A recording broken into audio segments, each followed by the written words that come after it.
Okey, hari tu ada orang cakap kat saya GR Yaris warna grey tu harga dia agak tinggi. So kat depan saya ni ada sebuah Toyota GR Yaris RS. Yang ni 1.5 NA. Tahun 2021.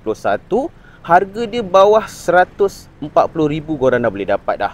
Tapi enjin dia 1.5 tau, bukan 1.6 turbo. Ini NA sahaja. So kita belanja sikit. Dia punya bumper ada logo GR kat sana. Untuk rim pula dia menggunakan rim 18 inci OZ. Untuk bahagian belakang dia ada tambah sedikit aftermarket punya barang untuk kiri dan kanan. Untuk bahagian side mirror dia ada cermin biru ada cermin biru, ada BSM. Okey, kita belanja bahagian dalaman dia. Untuk seat dia full fabric full fabric, ada logo GR kat sini. Kalau yang RZ tu dia datang dengan half leather, yang ni full fabric. Okey. Untuk mileage kereta ni memang sangat rendah, baru 5,679 km. Datang dengan multifunction steering, ada pedal shift. Lepas tu ni transmission auto, dia ada auto dan juga manual.